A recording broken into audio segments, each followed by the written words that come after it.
Doctor صاحب یہ بتائیے کہ حدیث حذیفہ کا ذکر آیا رضی اللہ تعالیٰ عنہ، تو اس کی سند کے حوالے سے کیا وہ صحیح ہے؟ اس کے بارے میں تھوڑا سا بتائیے. بسم اللہ الرحمن الرحیم. لاسٹ ایپیسوڈ میں ہمیں بات کی تھی کہ مرزا صاحب کی جو دلیل ہے وہ بھی کمزور ہے، اور ان کی جو ریفرنسنگ کا طریقہ کار ہے، ریسرچ میتھڈالوجی ہے، وہ بھی کمزور ہے. مرزا صاحب نے اپنے یہ جو اسکرین پہ ہم دیکھ رہے ہیں پہلا جو چیپٹر ہے اس کا جو انہوں نے عنوان قائم کیا وہ کیا ہے کہ جو خلافت راشدہ ہے، یہ ایک سوال اٹھایا کہ اس کی صحیح مدت کتنی تھی.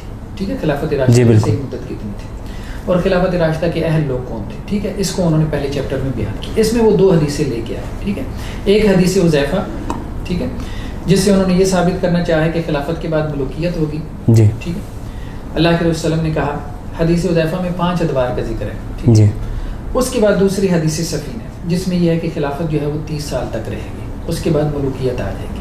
ٹھیک، تو پہلے ہم گفتگو کرتے ہیں حدیث حذیفہ کی. ٹھیک ہے، بالکل.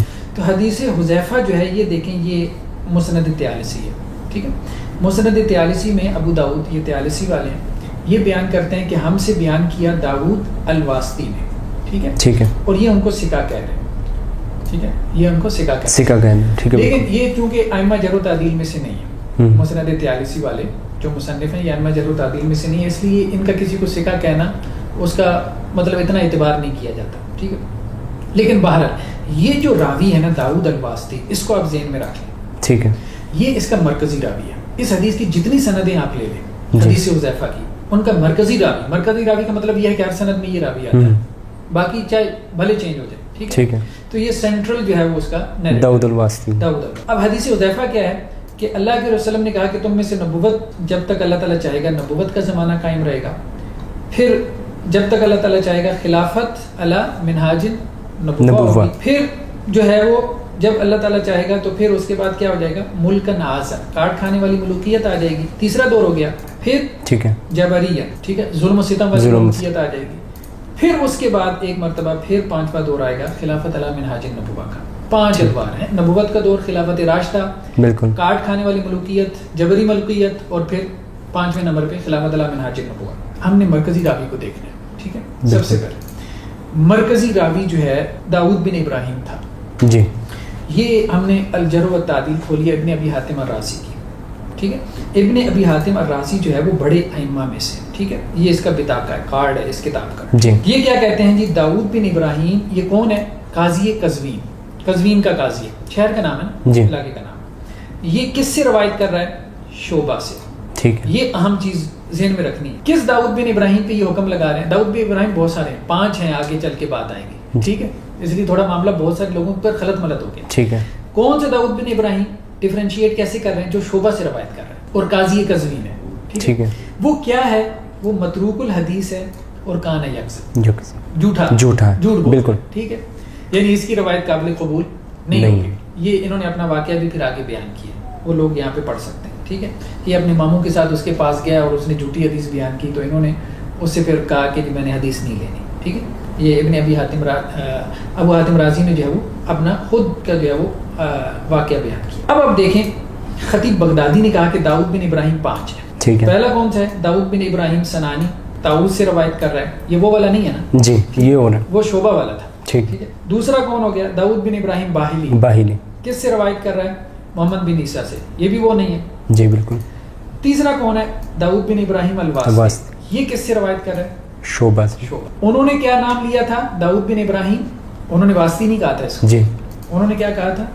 داؤد بن ابراہیم قاضی قزوین، قاضی. ٹھیک ہے، جو شعبہ سے روایت کر رہا ہے. یہ خطیب بغدادی کی کتاب ہے، یہ کتاب خطیب بغدادی کی. ٹھیک ہے، یہ کیا کہہ رہے ہیں کہ یہ اضافی ہمیں کیا فائدہ ملا کہ یہ داؤد بن ابراہیم اس کا ایک، اس کے ساتھ سابقہ لائقہ کیا ہے؟ واسطوی، جو شعبہ سے روایت کرتا ہے اس کو داؤد بن ابراہیم واسطی. ٹھیک ہے، یہ خطیب بغدادی کی کتاب سے ہمیں معلوم ہوا.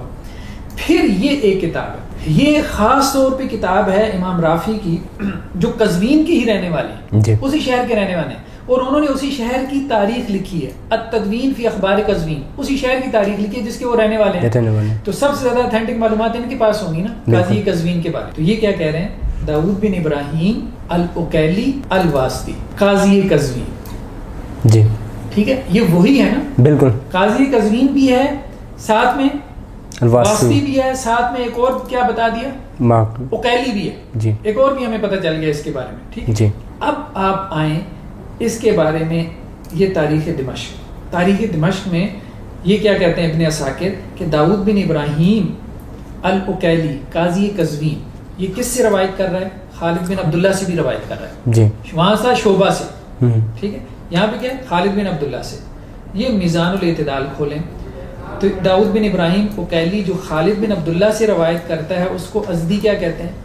جھوٹا ہے. بالکل ٹھیک ہے. تو اب اگرچہ ازدی جو ہے کہا جاتا ہے کہ یہ اکیلے ازدی کی گواہی قابل قبول نہیں ہے کہ یہ متشدد ہے، ویسے وہ متقدمین میں سے ازدی ازدی جو ہے 376 میں ان کی جو ہے وہ وفات ہوئی ہے، متقدمین میں سے. لیکن اس کے ساتھ ساتھ ہم دیکھ رہے ہیں ابن ابی حاتم الرازی کا یہ قول بہت اہم ہے کہ جی یہ جھوٹ بول رہا ہے جی. تو بیسیکلی بنیادی طور پہ یہ جو داؤد بن ابراہیم الواسطی یہ اصل میں 5 تھے. بہت سارے لوگوں کو اس کے بارے میں ہو گیا شبہ، لیکن ہم کس داؤد بن ابراہیم کی بات کر رہے ہیں؟ جو قاضی قزوین ہے. تو جو قاضی قزوین ہے یہ داؤد بن ابراہیم جو ہے کیا ہے؟ یہ جھوٹ بولتا ہے. تو اس کی روایت جو ہے وہ قابل قبول نہیں ہے. ایک بات تو یہ کہ اس کا مرکزی راوی جو ہے وہ اس قابل نہیں ہے کہ آپ اس کی روایت کو نقل کریں. ٹھیک ہے. دوسرا یہ ہے کہ اس میں حبیب بن سالم، اس روایت کی سند میں کیا ہے؟ حبیب بن سالم. ٹھیک ہے.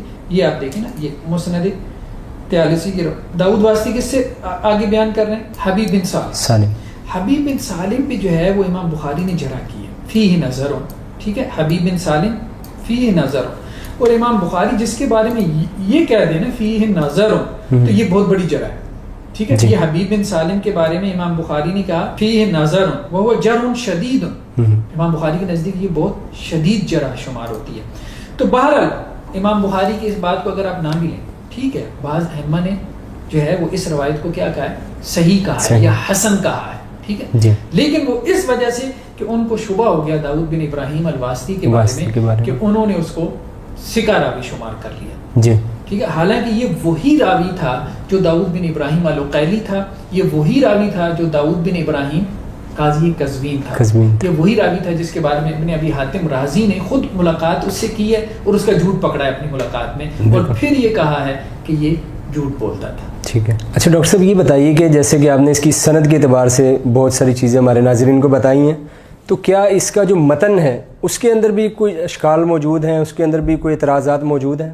جی انشاءاللہ سے ہم اس پہ پھر نیکسٹ ایپیسوڈ میں جی انشاءاللہ ضرور.